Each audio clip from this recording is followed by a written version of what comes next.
Subscribe करा आणि bell आयकॉनला क्लिक करा. सांगली जिल्ह्यात अवैध धंद्यांचा सुळसुळाट. गांजा, कॅसिनो जुगार, मटका, गॅस रिफिलिंग व रेशन घोटाळ्यांविरोधात कारवाईची मागणी. प्रशासनाचे दुर्लक्ष की संरक्षण? पुराव्यांसह पुढे येणार महावीर तात्या कांबळे.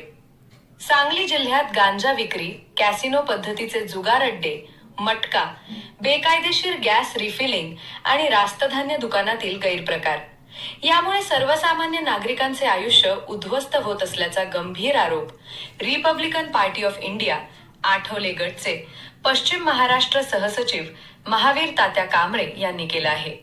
प्रशासनाचे जाणून बुजून दुर्लक्ष किंवा काही ठिकाणी मिळणारे संरक्षण यामुळे हे अवैध धंदे उघडपणे सुरू असल्याचे त्यांनी म्हटले. कांबळे म्हणाले, सांगली जिल्ह्यात कॅसिनो पद्धतीचे जुगार अड्डे आणि मटका व्यवसाय खुलेआम सुरू आहेत. यामुळे युवकांचे आयुष्य उद्ध्वस्त होत आहे.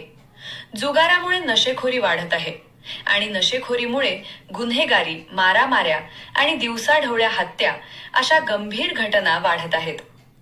नागरिकांमध्ये भीतीचे वातावरण निर्माण झाले आहे. घरगुती गॅसच्या बेकायदेशीर रिफिलिंग बाबत त्यांनी तीव्र संताप व्यक्त केला. सामान्य नागरिकांना गॅससाठी महिने प्रतीक्षा करावी लागते, तर बेकायदेशीर रिफिलिंग करणाऱ्यांना गाड्यांनी सिलेंडर उपलब्ध करून दिले जात आहेत. अशा ठिकाणी कोणतेही सुरक्षा नियम पाळले जात नाहीत. त्यामुळे गॅस गळती आणि स्फोट होण्याच्या घटना घडतात, ज्यामध्ये निरपराध नागरिकांचा जीव धोक्यात येतो.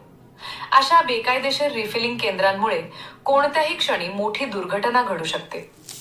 तसेच रास्तधान्य दुकानांतील गैरप्रकारांवर बोलताना ते म्हणाले, ज्यांना धान्याची खरी गरज आहे त्यांचे अर्ज वर्षानुवर्ष प्रलंबित ठेवले जातात.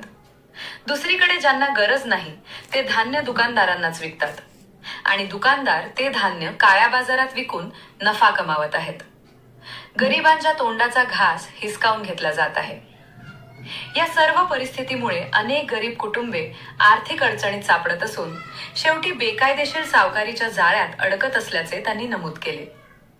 आज सर्वसामान्य कुटुंबासाठी जगणे सोपे की मरणे सोपे असा प्रश्न निर्माण झाला आहे. प्रशासन झोपले आहे का की या अवैध धंद्यांना संरक्षण दिले जात आहे, असा थेट सवाल त्यांनी उपस्थित केला.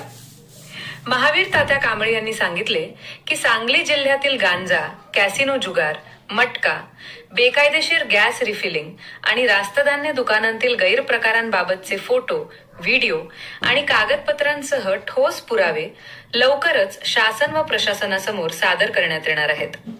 तसेच तातडीने कठोर कारवाई न झाल्यास तीव्र आंदोलन छेडण्याचा इशाराही त्यांनी दिला आहे. सेवकवाणीसाठी प्रतिनिधी प्रशांत कदम.